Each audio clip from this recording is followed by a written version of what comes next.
하나님께서 저희들을 창조해 주셨죠. 그리고 또 죄로 말미암아 타락한 우리들을 예수 그리스도라고 하는 귀한 분을 보내주셔서 우리를 또 구원해 주셨습니다. 하나님께서 저희들을 창조하실 때 하나님의 형상대로 저희들을 만들어 주셨습니다. 그 말은 무엇이냐면 우리들의 삶을 통해서 하나님의 영광이 세상에 드러날 수 있도록 그렇게 우리들을 하나님의 형상대로 창조해 주셨습니다. 그래서 타락함으로 말미암아 우리 사람들은 이 하나님의 형상을 모두 잃어버렸죠. 그런데 하나님께서 우리에게 은혜를 베풀어 주셔서 다시 우리를 구원해 주셨습니다. 구원받은 성도들이 살아감에 있어서 가장 첫 번째로 생각해야 되는 것이 무엇이냐면 바로 우리 삶의 목적은 하나님께 영광을 올려드리는 것이죠. 이것이 곧 바로 우리를 창조하셨을 때 하나님이 가지고 계셨던 목적입니다. 죄로 말미암아 우리가 하나님의 영광을 드러낼 수 없는 존재가 되었는데 하나님은 우리를 구원하여 주셔서 다시금 하나님의 이름을 높이고 하나님의 영광을 드러내는 존재로 살아갈 수 있도록 그렇게 우리를 구원해 주신 것이죠. 이게 우리들이 살아가야 되는 가장 중요하게 생각해야 되는 삶의 목적입니다. 이 사무엘상은 이제 오늘부터 시작할 텐데 사무엘상의 큰 주제가 바로 하나님을 경외하는 것이죠. 하나님을 경외하는 자에게 주는 또 하나님의 은혜입니다.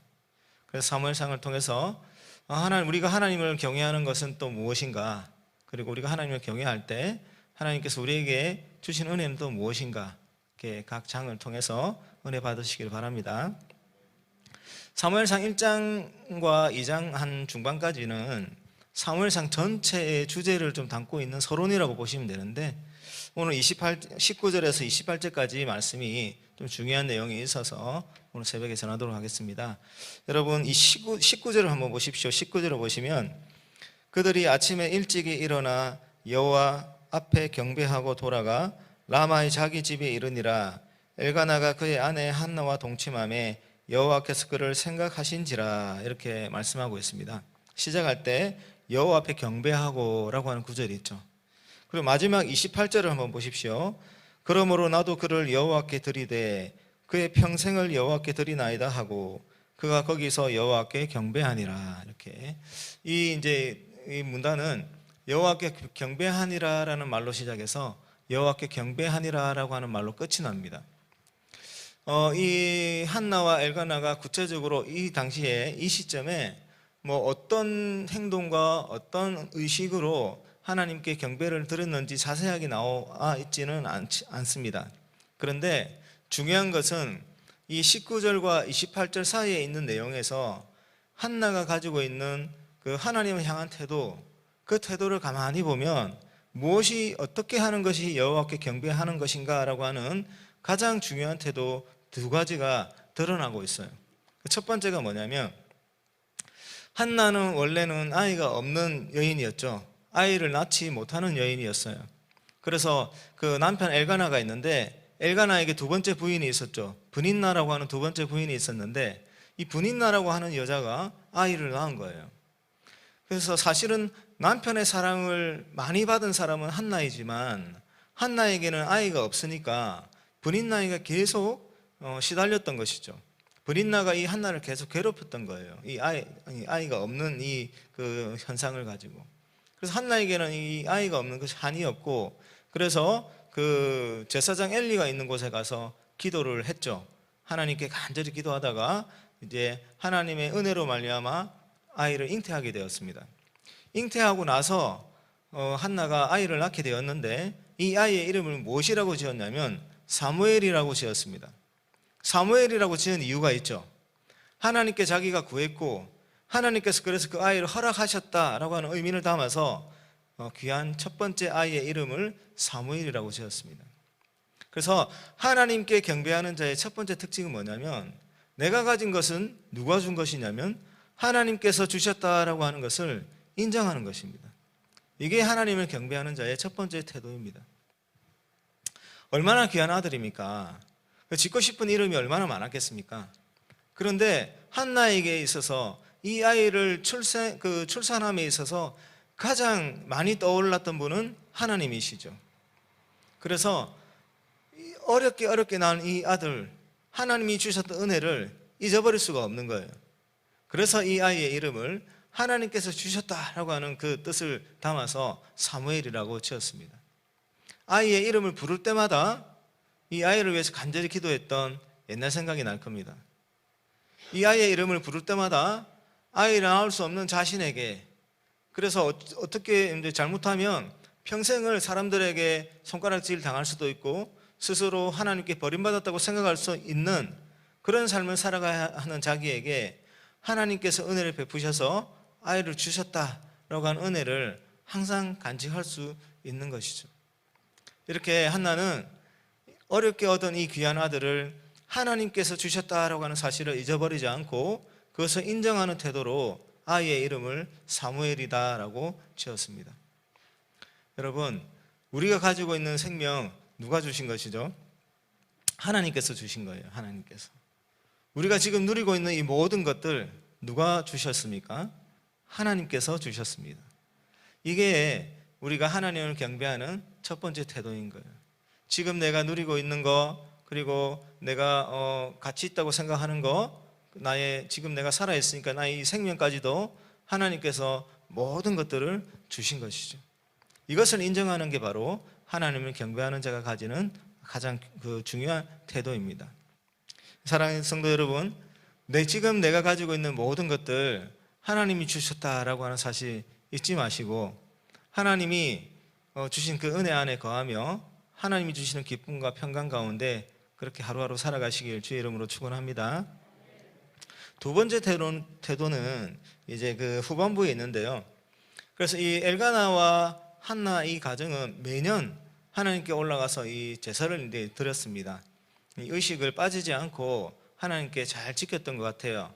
그래서 이제 이 해에도 이제 그 사무엘이 태어나서 조금 이제 시간이 지났을 텐데 이 해에도 엘가나가 같이 제사를 드리러 가자라고 이제 한나에게 이야기를 하니까 아이가 아직 젖을 떼지 못했으니까 내가 아이가 이제 젖을 떼기까지는 이 아이를 집에서 돌보겠다. 그런데 아이가 젖을 떼고 나면 내가 이 아이를 데리고 가서 하나님께 바칠 것이다. 이 아이가 평생을 하나님에 의해서 살도록 그렇게 내가 바칠 것이다 얘기를 하고 아이가 젖을 떼고 나서 자신이 남편에게 말했던 것처럼 아이를 데리고 제사장 엘리에게 갑니다. 그래서 28절에 뭐라고 이야기를 하냐면 이 아이를 위하여 내가 기도하였더니 내가 구하여 기도한 바를 여호와께서 내게 허락하신지라. 그러므로 나도 그를 여호와께 드리되 그의 평생을 여호와께 드리나이다 하고 그가 거기서 여호와께 경배하니라. 여러분, 아이가 이제 젖을 뗐습니다. 얼마나 이 아이와 계속해서 지내고 싶겠습니까? 가장 귀여울 때인데 너무너무 어렵게는 이 아들과 얼마나 그 많은 시간을 함께 보내고 싶겠습니까? 너무너무 당연한 거죠. 그런데 젖을 떼고 나서 이 아이를 다시 하나님께로 데리고 와요. 제사장 엘리에게로. 그래서 자기가 예전에 기도했었는데 그 여인인데 내가 기도했더니 하나님께서 아이를 주셨습니다. 그래서 나도 이 아이를 다시 요 앞에 데리고 왔습니다. 그렇게 고백하는 거예요. 그리고 실제로 그것을 실천하는 겁니다.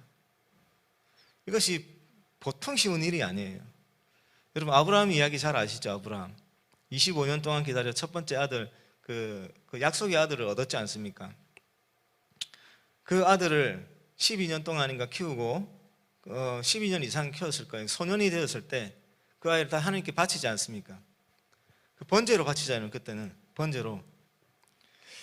그 아브라함이 얼마나 그때 힘들었을까요? 마찬가지로 오늘 한나도 그렇습니다. 죽이러 온 것은 아니지만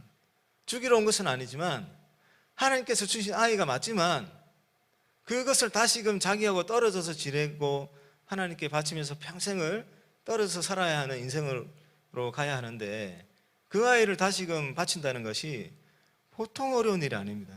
자기의 전부를 바치는 거예요, 지금. 그런데 이 한나가 하나님께 주신 이 아이를 처음에 자기가 아이를 달라고 기도했던 그 약속을 하나님께 지키고 있는 거예요. 이게 바로 하나님을 경배하는 자가 가지는 태도인 것이죠. 두 번째는 하나님을 경배하는 자는 하나님이 주신 것을, 즉 하나님의 것으로 인정하는 것을 하나님을 위해서 내어드리는 겁니다. 그게 하나님을 경배하는 삶이죠. 여러분, 우리의 생명은 하나님의 것입니다. 하나님께서는 우리를 받기를 원하시는 거예요.